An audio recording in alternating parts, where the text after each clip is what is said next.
नमस्कार दोस्तों, उम्मीद करता हूँ आप सभी लोग स्वस्थ होंगे। स्वागत है आप सभी का द मैथ 247 में। मेरा नाम है कुमार पिंटू विश्वकर्मा। आज की इस वीडियो में पार्ट नंबर 9 हम कंप्लीट कर रहे होंगे नंबर सिस्टम का, जो कि है हमारा practice session number 2। Practice session number 2 है। एक प्रैक्टिस सेशन हम कर चुके हैं। नंबर सिस्टम की 7 हम कॉन्सेप्ट की क्लास कर चुके हैं।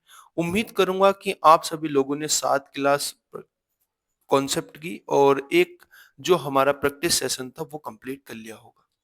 आप सभी लोग वीडियो को लाइक कर दें, वीडियो को शेयर कर दें और कमेंट करके बताएं कि कौन सा आपको क्या सजेशन देना है और अच्छे तरीके से हम क्या कर सकते हैं। चैनल पे नए आए हो तो चैनल को भी सब्सक्राइब कर लें। तो चलिए शुरुआत करते हैं अपने आज के सेशन की। और हमने लगभग 4 टाइप कल कवर कर लिए थे और आज टाइप नंबर 5 से मैं कंप्लीट करता हूँ। और टाइप नंबर 5 का जो हमारा ये टाइप है, मैक्सिमम क्वेश्चन यहाँ से देखे जाते हैं। टाइप नंबर 5 है questions based on remainder. Remainder पे जो बेस्ड क्वेश्चन आते हैं, मैक्सिमम जो हमारे प्रश्न देखे जाते हैं परीक्षा में, वो इसी इसी कॉन्सेप्ट पे देखे जाते हैं। यानी कि इन्हीं क्वेश्चन पे बेस्ड सबसे ज्यादा हमारे पास क्वेश्चन दिखाई देते हैं पेपर में। तो मैंने लगभग 20 क्वेश्चन लिए हैं। इन 20 क्वेश्चंस को बहुत ही शॉर्ट मेथड से बहुत ही जल्दी कराने की मैं आपको कोशिश करूंगा। बहुत ही शॉर्ट मेथड से बहुत ही जल्दी कराने की कोशिश करूंगा। ये क्लास लगभग लगभग आपकी 15 से 20 मिनट में होने वाली है खत्म। तो उम्मीद करता हूँ आप सभी लोग क्लास में बने रहेंगे और एंड तक क्लास में बने रहेंगे। एंड में जो मैं आपको क्वेश्चन दूंगा वो उसका आंसर आप कमेंट सेक्शन में लिख दोगे। तो चलिए शुरुआत करते हैं पहले क्वेश्चन से। और पहला क्वेश्चन जो हमारा है वो क्या है। एक संख्या को एक संख्या को 445 से विभाजित करने पर शेषफल 40 बचता है, तो उसी संख्या को 43 से विभाजित करने पर शेषफल क्या बचेगा। देखो, अब यूं तो ये क्वेश्चन बहुत ही डिफिकल्ट लग रहा होगा, लेकिन बहुत आसानी से हम इसको कर सकते हैं। कैसे? हमें कोई भी संख्या लेनी है और उस संख्या को 445 से भाग करना है, और उसमें जो शेषफल बच रहा है वो क्या बच रहा है, ये बच रहा है 40। उसी संख्या को जब मैं 43 से भाग करता हूं तो क्या शेषफल बचेगा, ये हमें बताना है। तो इस तरीके के प्रश्न में आपको हमेशा ये चीज ध्यान रखनी है, जो हमारा शेषफल बच रहा है जो हमारा शेषफल बच रहा है उसी संख्या को हम वह संख्या मान लेते हैं। उसी नंबर को हम वह संख्या मान लेते हैं। यानी कि अगर मैं कह दूं कि मेरी संख्या जो है वो 40 है, और अगर मैं 40 को अगर मैं 645 से विभाजित करता हूं तो शेषफल तो वही बचेगा। 40 का 40 शेषफल बचेगा। बात सही है कि नहीं है? अब अगर मैं 40 को जो शेषफल मेरा बचा उसको 43 से विभाजित करता हूं तो क्या शेषफल बचेगा? सेम शेषफल बचेगा भैया, 40 का 40, क्योंकि भाग ही नहीं होगा। इसमें भी भाग ही नहीं होगा तो शेषफल कितना बचेगा? 40 का 40 बचेगा। तो आंसर हमारा क्या हो जाएगा? आंसर हो जाएगा हमारा बी ऑप्शन, यानी कि 40 आंसर हो जाएगा। मैंने आपको क्या समझाया है? मैंने आपको ये समझाया है कि जब भी हमें इस तरीके का प्रश्न दिया जाता है तो जो शेषफल हमारा होता है, हम उसी शेषफल को संख्या मान लेते हैं। इसी शेषफल को संख्या मान के हम आगे का अपनी कार्रवाई करते हैं। जैसे जैसे अगले प्रश्न की तरफ हम चलते हैं। अगला प्रश्न जो हमारा है उस पर बात करते हैं।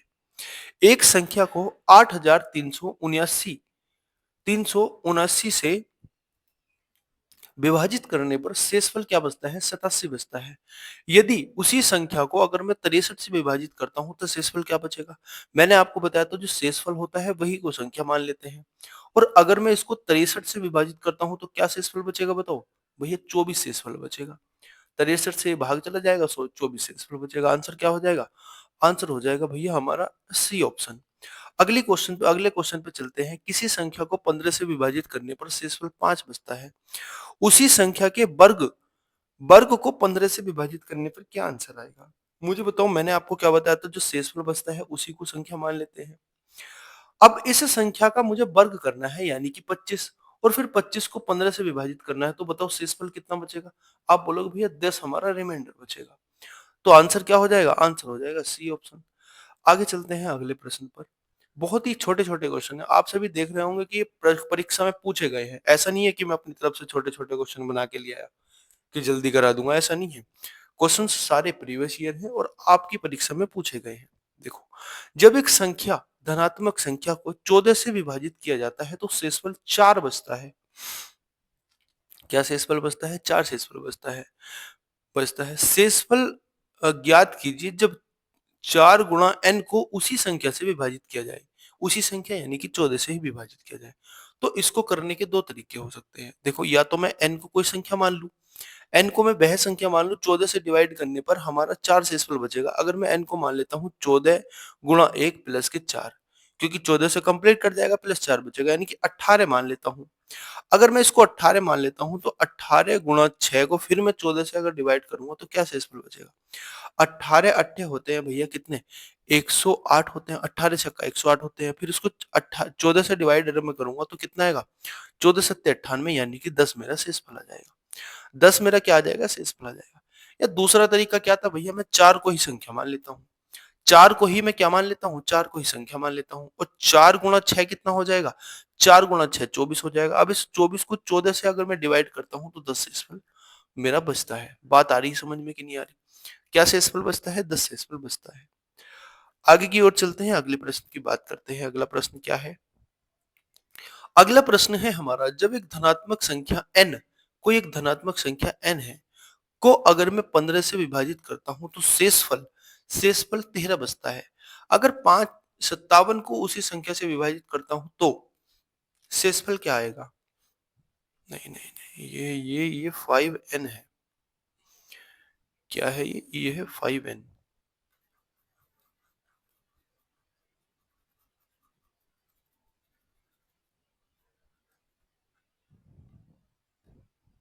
ये हमारा 5n है। 5 इंटू एन को अगर मैं उसी संख्या से विभाजित करता हूं तो हमारा क्या आंसर आएगा, ये हमें बात करनी है।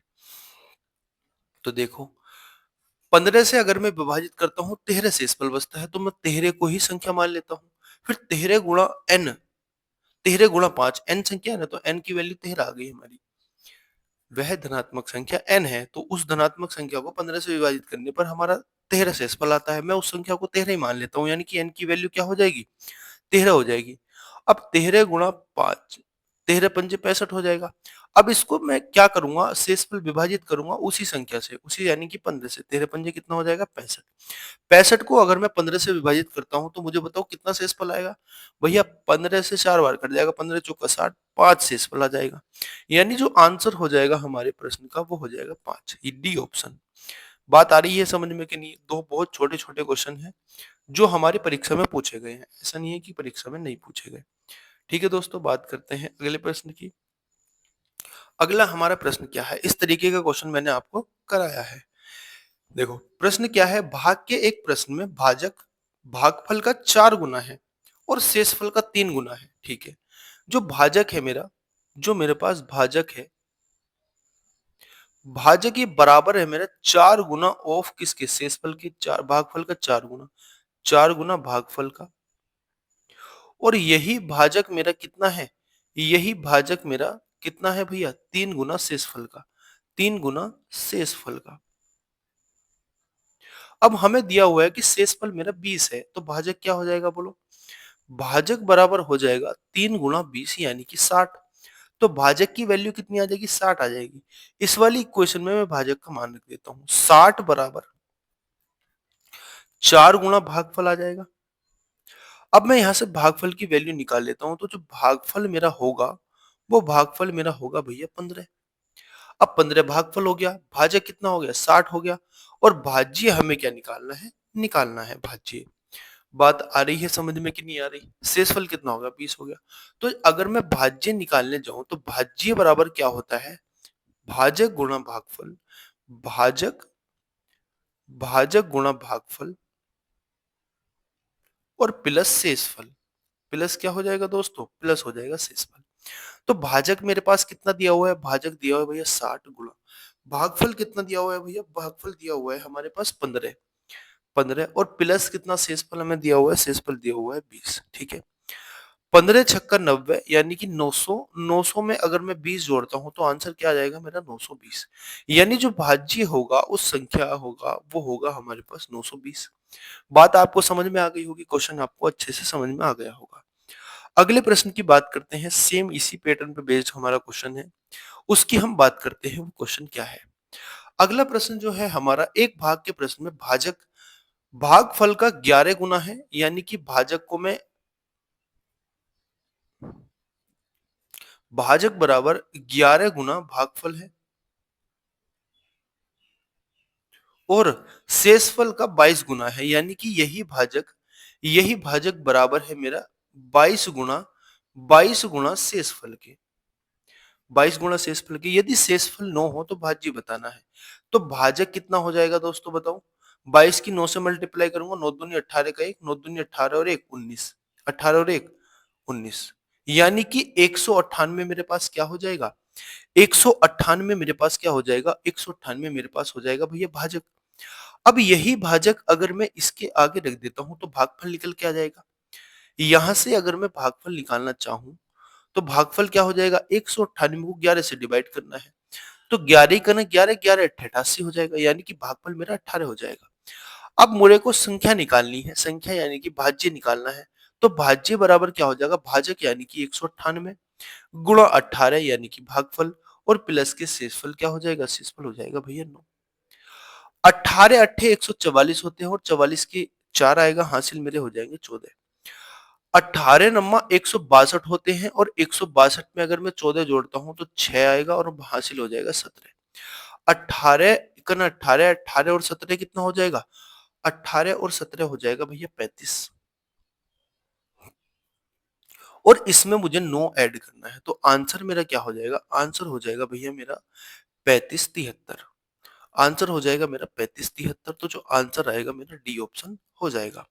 बात आ रही है समझ में, यहाँ तक कि नहीं आ रही। अगले प्रश्न पे चलते हैं, दो संख्याएं के बीच का अंतर 3820 है। जब बड़ी संख्या को छोटी संख्या से विभाजित किया जाता है तो भागफल तथा शेषफल क्रम से इतना होता है, बड़ी संख्या ज्ञात करनी है। सिंपल सा क्वेश्चन है, बहुत आसान प्रश्न है। हमें दिया हुआ है, मैं मान लेता हूं x मेरी बड़ी संख्या है और y मेरी छोटी संख्या है, और इसका अंतर मुझे दिया हुआ है 3820। बात आ गई समझ में कि नहीं आ गई। 3820 दिया हुआ है। अब ये कह रहा है कि जब बड़ी संख्या को छोटी संख्या से भाग किया जाता है, अगर बड़ी संख्या मेरी x है, उसको मैं 22 से भाग करता हूँ छोटी संख्या से, तो जो शेषफल आता है, जो भागफल आता है वो कितना आता है, 32 आता है, और शेषफल होता है 8।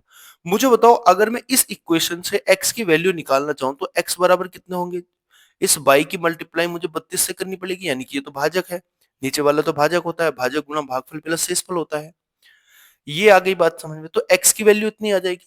अब यहां से अगर मैं x की वैल्यू निकालना चाहूं तो भैया x बराबर मेरा हो जाएगा 3820 प्लस के 22 हो जाएगा। बात आ गई समझ में कि नहीं आ गई। अब दोनों संख्या में x के बराबर है, तो इन दोनों संख्या का जो ये x की वैल्यू होगी ये भी बराबर होगी, है ना, x की वैल्यू भी तो बराबर होगी। तो यानी मैं कह सकता हूं 3820 प्लस के 22 बराबर जो होगा मेरा, वो होगा 22 गुणा 32 प्लस के 7 के। इस 7 को इसमें से माइनस कर देंगे इधर ले जाके, तो आंसर क्या आएगा, 3813 ये बचेगा, और बराबर कितना हो जाएगा, बराबर हो जाएगा 31 बाई। तो अगर मैं यहां से बाई की वैल्यू निकालना चाहूं तो बाई बराबर कितना हो जाएगा, 31 से इसको डिवाइड करना पड़ेगा। 31 ही का ना 31 बचेगा, कितना बताओ, बचेगा भैया 7, और हो जाएगा कितना, 1। 31 दूनी होता है 62, बचेगा कितना भैया, बचेगा हमारे पास 31 दूनी 62 होता है ना, तो बचेगा कितना, 9 बचेगा। ये हो जाएगा भैया 93। 31 दिया कितने होते हैं, 123, सॉरी हाँ 93 होते हैं।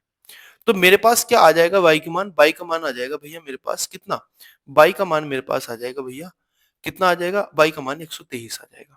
मुझे निकालनी है x की वैल्यू, क्योंकि x मेरे पास क्या है, x मेरे पास सबसे बड़ी संख्या है। सबसे बड़ी संख्या का मुझे मान निकालना है, तो x बराबर कितना हो जाएगा, x बराबर हो जाएगा 3820 प्लस के 22 यानी कि 123। अब मुझे बताओ इसका आंसर क्या हो जाएगा, 3 4 9 और 3, यानी कि 3943 इसका क्या हो जाएगा, 3943 इसका आंसर हो जाएगा। यानी मैं कह सकता हूं कि जो सी ऑप्शन होगा वो मेरा आंसर होगा। बात आ रही है समझ में कि नहीं आ रही दोस्तों। अगले प्रश्न पे चलते हैं। हमारा जो अगला प्रश्न है वो क्या है, अगला प्रश्न है हमारा 23 गुना 34 गुना 45 गुना 56 गुना 67 गुना 78 को 11 से विभाजित करने पर शेषफल क्या होगा, ये बात करते हैं। देखो, इस तरीके का जब भी क्वेश्चन दिया हुआ है, गुणा में जब भी क्वेश्चन दिया हुआ है, ठीक है, जब भी गुणा में क्वेश्चन दिया हुआ है हमारा, तो हम क्या करते हैं, इंडिविजुअल नंबर को डिवाइड करते हैं। अगर मैं 11 को 22 से, देखो इस तरीके से मैं आपको तरीका बता देता हूं, 23 गुणा 34 गुणा 45 गुणा 56 गुणा 67 गुणा 68। ठीक है दोस्तों, अब इसको मुझे भाग करनी है 11 से, तो मुझे हर एक संख्या को 11 से भाग करनी पड़ेगी। अगर मैं हर एक संख्या को 11 से भाग करूंगा, देखो अगर इसमें कोई 11 का मल्टीपल होता तो शेषफल कुछ नहीं बचता। अब इस फॉर्मेट में हम क्या करते हैं, हम 11 से भाग देते हैं हर एक संख्या को। अगर मैं 11 से भाग इसको दूंगा तो शेषफल मेरा बचेगा 1।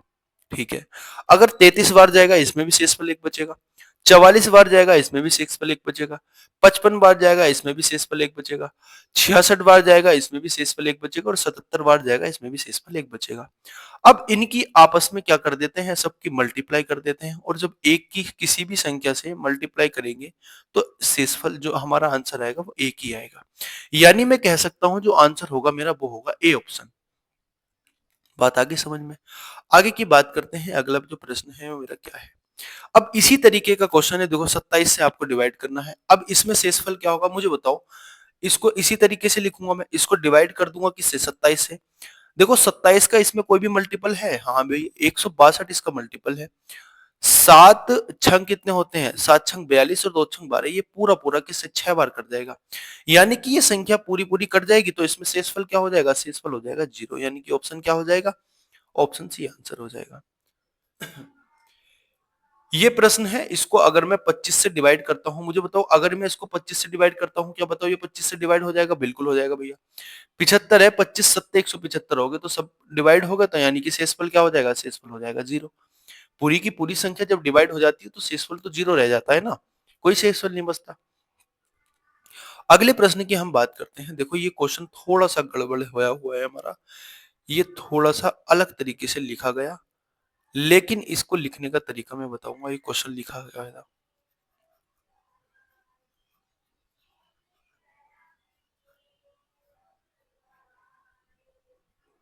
ये जो हमारा प्रश्न है दोस्तों, ये हमारा प्रश्न है 979 की पावर है ये 127, यानी कि 979 की पावर 127 को अगर मैं 35 से क्या करता हूं, थोड़ा सा डिवाइड कर देता हूं। 35 से अगर मैं इसको डिवाइड कर देता हूं तो शेषफल ज्ञात करना है मुझे, क्या होगा। अच्छा, ये रिमाइंडर थ्योरम का क्वेश्चन है। रिमाइंडर थ्योरम मैंने आपको बताई नहीं है, चलो मैं अब बता देता हूं। देखो, जब भी ऐसी संख्या हो और हमें इस संख्या से डिवाइड करना हो, तो अंदर कोशिश करेंगे कि इस अंदर वाली संख्या को डिवाइड कर दे। अगर मैं इस अंदर वाली संख्या को डिवाइड करता हूं तो इसमें जो मेरा शेषफल बचता है ना, वो शेषफल बचता है। देखो जब मैं इसको कंप्लीटली डिवाइड करूंगा तो ये कंप्लीटली डिवाइड हो जाएगी, और इसमें जो शेषफल बचेगा मेरा वो बचेगा 34। अब या तो 34 शेषफल बचेगा या बचेगा माइनस के 1 शेषफल। देखो कैसे, मैं आपको बताता हूं।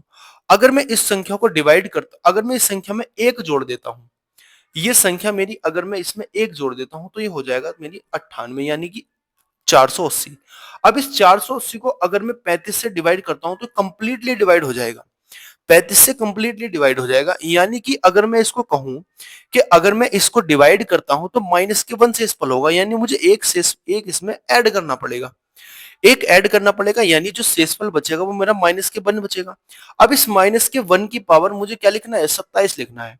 अगर इस माइनस के 1 की पावर 27 लिखता हूं तो आंसर माइनस के 1 ही निकल के आएगा।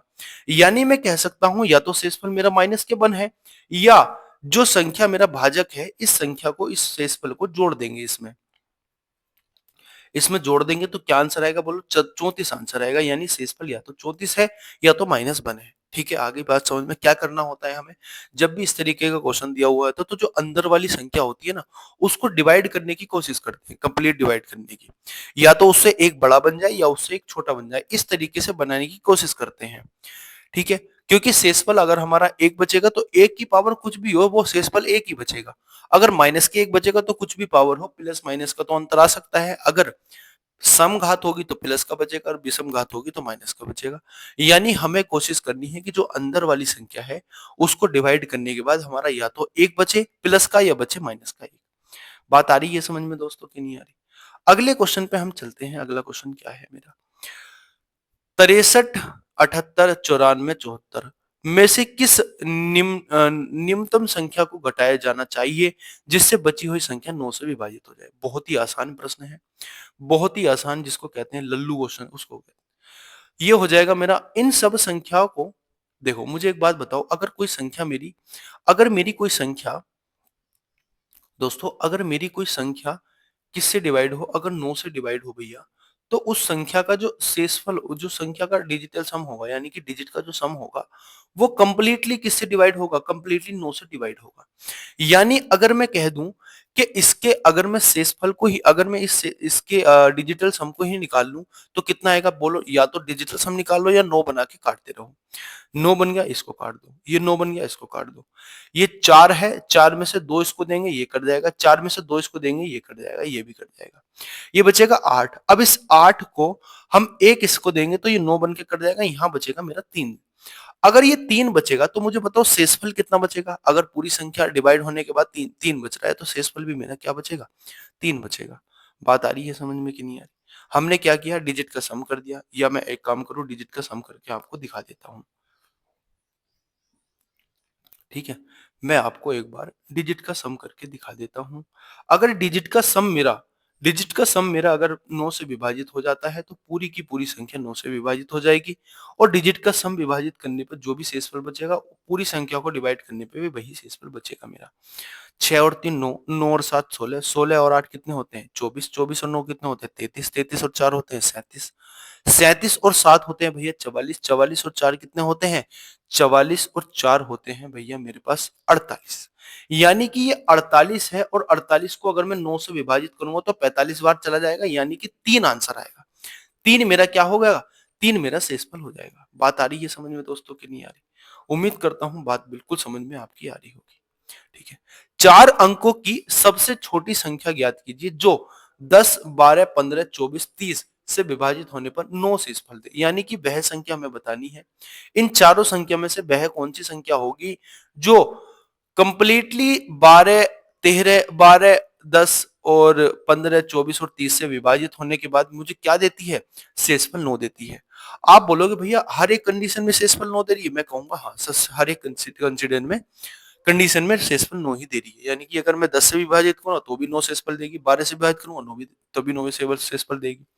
अब इसमें से ऐसी संख्या निकाल लो भैया, अगर ये 9 शेषफल बच रहा है तो आप एक काम करो, ऐसी संख्या निकाल लो कि 9 घटाने के बाद कंप्लीटली डिवाइड हो जाए। मुझे बताओ, अगर मैं इसमें से 9 घटाऊंगा तो ये 10 से कंप्लीटली विभाजित हो जाएगी? नहीं होगी। अगर मैं इसमें से 9 घटाऊंगा, ये 10 से कंप्लीटली विभाजित हो जाएगी? ये भी नहीं होगी। अगर मैं इसमें से 9 घटाऊंगा तो ये भी नहीं होगी।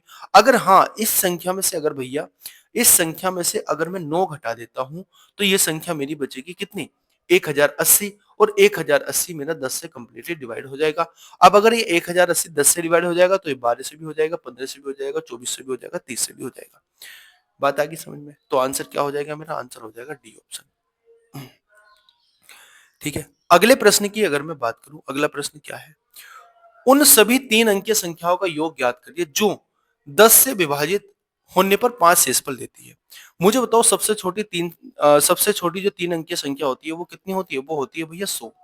सबसे बड़ी जो 3 अंकीय संख्या होती है वो है भैया डबल ट्रिपल 9। ठीक है, बात आ गई समझ में? अगर मैं इस संख्या को 10 से विभाजित देता हूं तो ये पूरी पूरी विभाजित हो जाएगी। मुझे बताओ, अगर वो सबसे छोटी संख्या कौन सी होगी जिसको मैं 10, 3 अंकीय संख्या सबसे छोटी कौन सी होगी जिसको मैं 10 से विभाजित करने पर 5 शेषफल प्राप्त कर सकता हूं? आप बोलोगे भैया इसमें 5 जोड़ दो, इसमें कौन सी बड़ी बात है? इसमें 5 जोड़ दो। ठीक है, यानी कि अगर मैं इसको 10 से विभाजित करता हूं तो 5 मेरा शेषफल आएगा। अब जो अंतिम संख्या है उसको देखो। अगर अंतिम संख्या मेरी कितनी होगी? 995 होगी। 995 होगी तब ये 10 से विभाजित होने के बाद 5 शेषफल देगी। यानी प्रथम संख्या मिल गई, अंतिम संख्या मिल गई। तो हमें करना क्या है? हमें नंबर ऑफ संख्या निकालनी है। तो हमें क्या करना है?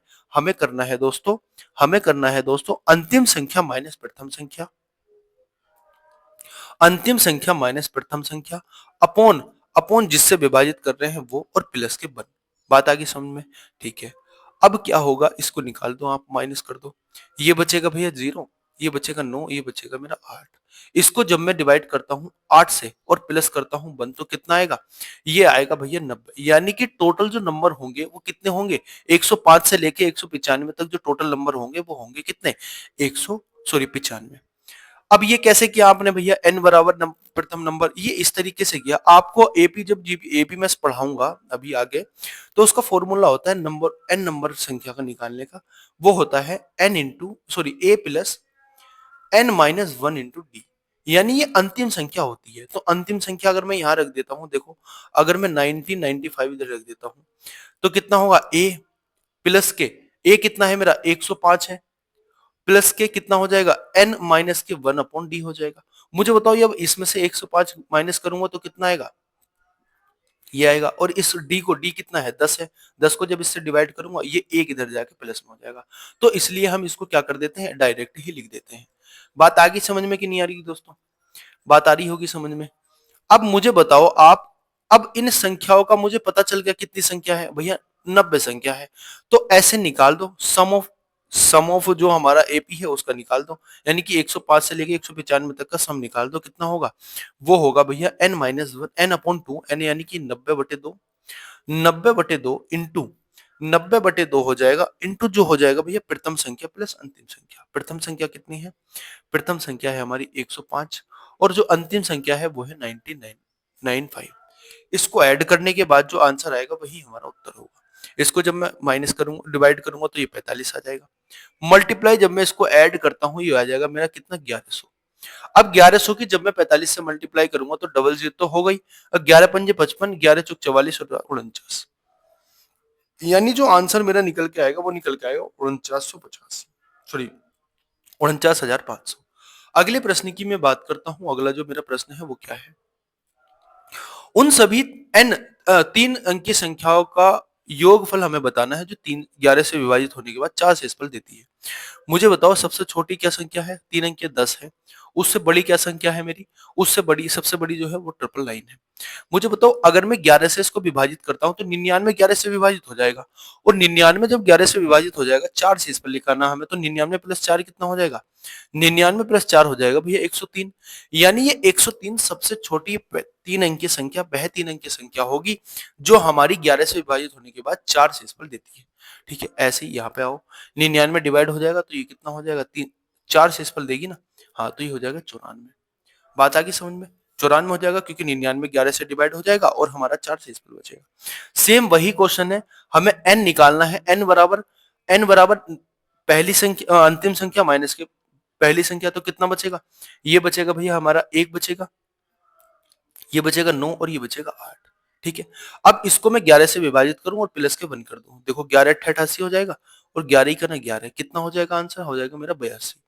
82 मुझे क्या आ गया, 82 मेरे पास n की संख्या आ गई। सम निकालना है इसका, क्या निकलेगा सम, n/2 यानी कि 82/2 कितना हो जाएगा, 41 गुणा प्रथम संख्या और अंतिम संख्या को जोड़ दो। इसको जब जोड़ेंगे ये आएगा 7, ये आएगा 9, ये आएगा 10। इसकी मल्टीप्लाई कर दो, आप क्या आंसर आ जाएगा, 7 ही कम 7, जिसका यूनिट डिजिट एक 7 होगा वही आंसर होगा, यानी कि 44,977 मेरा क्या हो जाएगा, आंसर हो जाएगा। बात आ रही समझ में कि नहीं आ रही, यूनिट डिजिट से मैंने कह दिया 7 ही कम 7 आ जाएगा, यानी कि यूनिट डिजिट पे 7 आंसर आएगा। बात समझ में आ रही है दोस्तों की नहीं आ रही। अगले प्रश्न की बात चलते हैं। अगला प्रश्न क्या है, सभी 3 अंकीय संख्याओं को का योग ज्ञात कीजिए जो 6 से विभाजित होने पर 7 5 मेरा शेषफल देती है। होमवर्क के तौर पर इस क्वेश्चन को मैं आपको देता हूं, इसका आंसर आपको कमेंट सेक्शन में बताना है। ठीक है दोस्तों, इसका आंसर आपको कमेंट सेक्शन में बताना है। अगले प्रश्न की मैं बात करता हूं। अगला प्रश्न क्या है, देखो अगला प्रश्न ये है, फैक्टोरियल जीरो। मैंने आपको फैक्टोरियल पढ़ाया था, फैक्टोरियल जीरो का जो मान होता है वो मैं आपको बताया, वो भूल गया। फैक्टोरियल जीरो का मान होता है 1। फैक्टोरियल जीरो का मान 1 होता है, फैक्टोरियल 1 का मान भी भैया हमारा 1 होता है। ठीक है, अब ये कह रहा है कि फैक्टोरियल 0 से लेकर 98 तक को 5 से अगर विभाजित करते हैं तो शेषफल क्या आएगा, 5 से अगर विभाजित करते हैं शेषफल क्या आएगा। मुझे बताओ फैक्टोरियल 1 का मान कितना होता है, 1 होता है, प्लस फैक्टोरियल 2 का मान कितना, 1 का मान 1 होता है, 0 का 1 होता है, 2 का होता है 2, 3 का होता है भैया 3 दूनी 6, 4 का होता है भैया 24, 6 चौक 24 होते हैं ना, 24 और 5 का जो होता है वो होता है 120। मुझे बताओ अगर भैया मैं आपसे कहूं कि आगे की जो भी संख्या मेरी आएगी वो कंप्लीटली मेरी 5 से विभाजित हो जाएगी क्योंकि उसमें कहीं ना कहीं 5 होगा। अब मैं इसको फैक्टोरियल 5 को लिखता हूं तो 5 4 3 2 1 लिखता हूं, 6 को लिखता हूं 6 5 4 3 2 1 लिखता हूं, तो यानी कि उसमें 5 होगा ही होगा। यानी जो भी संख्या मेरी फैक्टोरियल 5 से आगे आएगी उसमें शेषफल 0 बचेगा हमेशा। तो यहाँ तो शेषफल 0 बचेगा, इसको लिखने की तो जरूरत नहीं है। बस बाकी संख्या को हम ऐड ऐड करके क्या करेंगे, 5 से विभाजित कर देंगे। 24 में अगर मैं 6 जोड़ूंगा 30 आएगा और 2 और 2 4 यानी कि 34 आ जाएगा। और अगर मैं 34 को 5 से विभाजित करता हूं तो मेरा शेषफल आता है 4। तो जो आंसर मेरे पास आ जाएगा निकल के वो आएगा डी ऑप्शन यानी कि 4। बात आगे समझ में कि नहीं आगे? फैक्टोरियल 5 से आगे अगर मैं देखो फैक्टोरियल 5 को लिखता हूं तो क्या लिखूंगा? फैक्टोरियल 5 को लिखूंगा 5 गुणा 4 गुणा 3 गुणा 2 गुणा 1 लिखूंगा। ठीक है, ये लिखूंगा। अब अगर मैं इसको दोस्तों डिवाइड करता हूं 5 से तो ये तो कंप्लीटली डिवाइड हो जाएगा यानी कि कोई शेषफल नहीं बचेगा। ऐसे ही अगर 6 को लिखता हूं तो उसमें भी 5 आएगा, 7 फैक्टोरियल को लिख लूंगा उसमें भी 5 आएगा, 98 फैक्टोरियल को लिखूंगा ना उसमें भी मेरा 5 आएगा। आ गई बात समझ में कि नहीं आ गई? यानी कि कंप्लीटली डिवाइड मेरी आगे की संख्या होती जाएगी। तो शेषफल क्या बचता जाएगा? शेषफल 0 बचता जाएगा। शेषफल जो हमें निकालना है वो इन संख्याओं में से निकालना है बस। इन संख्याओं को मैंने डिवाइड कर दिया 5 से तो शेषफल कितना आ गया? शेषफल आ गया भैया 4। अगले प्रश्न की मैं बात करता हूं, जो अगला प्रश्न है मेरा उस पर बात करता हूं। देखो इस क्वेश्चन का हमने कर लिया ऐसा इस तरीके का। भाग के एक प्रश्न में जो भाजक है वो भागफल का 4 गुना है, शेषफल का 3 गुना है। ये तो मैंने करा है ना। अच्छा ये आगे कर लिया था हमने क्वेश्चन, तो इसका आंसर क्या? 100 920। ठीक है, ये रिपीट हो गया तो माफी चाहूंगा इसके लिए। अगला प्रश्न क्या है? अगला प्रश्न है हमारा ये क्वेश्चन आपको करना है घर से। जब 201 202 203 204 205 206 260 के डॉट डॉट डॉट 260 के योग को 9 से विभाजित किया जाता है तो शेषफल बताना है। चलो मैं बता देता हूँ, अच्छा क्वेश्चन है, अच्छा प्रश्न है तो इसको मैं ही बता देता हूँ। हमें क्या बताना है? हमें बताना है 201 से लेकर 202 प्लस 203 और प्लस लेकर हमें यहां से प्लस के 260 तक का हमें क्या बताना है। जब इसका योग होगा तो इसके योग में मुझे 9 से विभाजित करना पड़ेगा और 9 से विभाजित करने के बाद जो मेरा आंसर आएगा वही क्या होगा, वही मुझे बताना है। बात आ गई समझ में कि नहीं आ गई? बात आ गई समझ में कि नहीं आ गई? आ गई समझ में। अगर भैया ये मल्टीप्लाई में होता, मल्टीप्लाई में होता तो कोई ना कोई संख्या ऐसी जरूर आ जाती बीच में जो 9 से विभाजित हो जाती। तो अगर मल्टीप्लाई में होता तो शेषफल क्या हो जाता? शेषफल हो जाता 0। लेकिन ये क्या है? एडिशन में है तो एडिशन में बात हो जाती है अलग। देखो पहले हम क्या करेंगे, इसका सम निकालेंगे। मुझे अंतिम संख्या दी हुई है, मुझे प्रथम संख्या भी दी हुई है। तो प्रथम अगर अंतिम और प्रथम संख्या अगर मुझे दी हुई है दोस्तों, तो क्या मैं यहां से निकाल सकता हूं? क्या मैं यहां से वो बता सकता हूं? क्या मैं यहां से ये बता सकता हूं कि ये संख्या जो मेरी है, एक सेकंड, सॉरी, हाँ क्या मैं संख्या बता सकता हूँ मेरे पास कितनी संख्या है? बोलेंगे भैया आप बहुत आसानी से संख्या बता सकते हो। आप बहुत आसानी से संख्या क्या कर सकते हो? आप बहुत आसानी से संख्या क्या कर सकते हो? बता सकते हो। ठीक है दोस्तों, अब बात आ रही है आपको समझ में कि नहीं आ रही? तो आप संख्या बताओ क्या होता है? n बराबर होता है भैया अंतिम पद, n बराबर होता है भैया अंतिम पद और माइनस के होता है क्या? माइनस के होता है अंतिम पद बटे माइनस के होता है प्रथम पद। तो मुझे बताओ इसका आंसर क्या हो जाएगा? जो हम इसका n की वैल्यू निकालेंगे वो कितनी हो जाएगी मुझे ये बता दो आप। n की वैल्यू जब मैं निकालने जाऊंगा तो कितना हो जाएगा? n की वैल्यू हो जाएगी मेरी 60।